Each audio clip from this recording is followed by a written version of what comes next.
It's the most important vital organ because without it, the thing that causes heart attacks doesn't happen overnight. Heart health to most patients is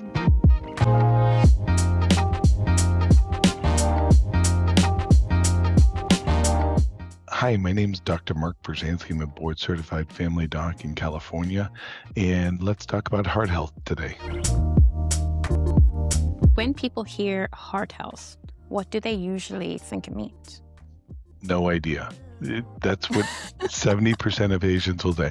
I have no idea what heart health is. It's like health, it's kind of a general term, but the heart is somewhere in the chest and it's probably where they put their hand. And that's kind of the end of it. So heart health to most patients is, most patients aren't technical, they're not scientific.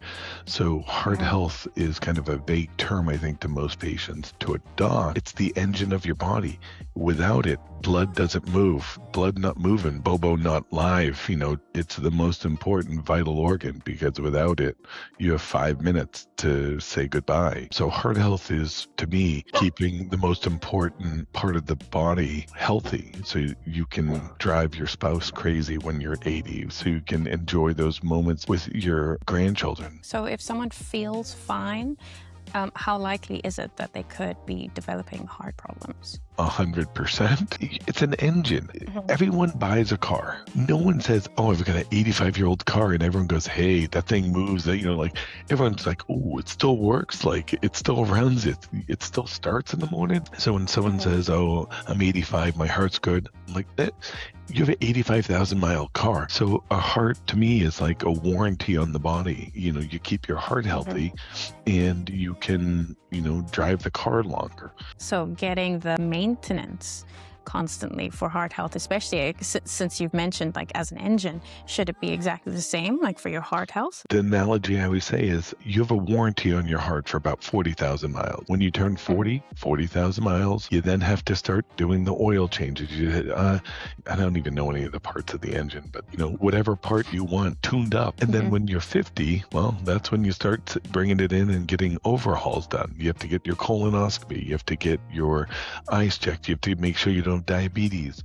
So it's a lot like a car, which sounds silly, but the older the car is, the more maintenance it needs done. So is it possible to actually be too young to then worry about heart health? You mentioned 40 and 50. No, when you buy a new car, you don't think, oh, I'm doing nothing on the thing. In 20,000 miles, the tire's going to fall off and the oil's going to be empty. As soon as you buy a car, you start taking care of it. You start changing the oil. You start checking the oil. You put gas in. You put the good gas in. You don't put the shitty gas in. You put the more expensive gas in because it makes the engine run smoother.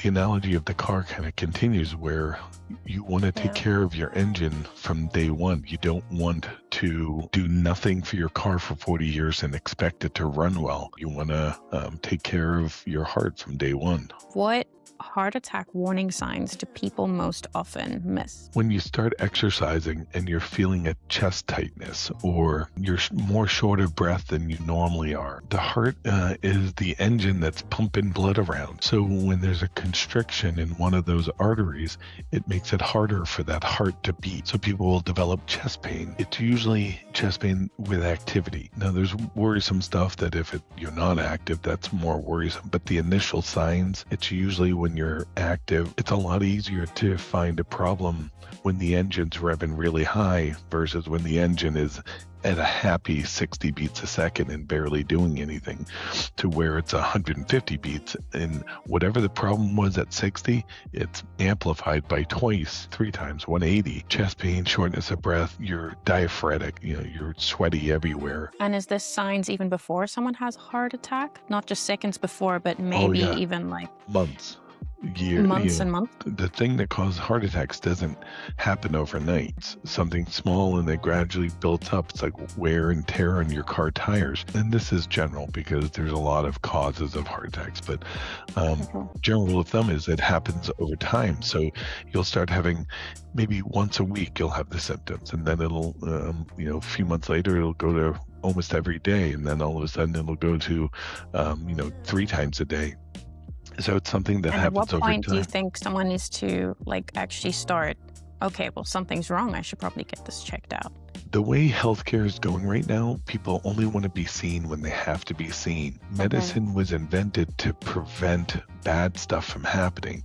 So those yearly, doctor visits that no one wants to go to, those are the things that catch the problem before it happens. So those yearly physicals with your doc are like the answer to that question. It helps prevent. It's not a guarantee. It's like an immunization. Immunizations for COVID don't guarantee you don't get COVID.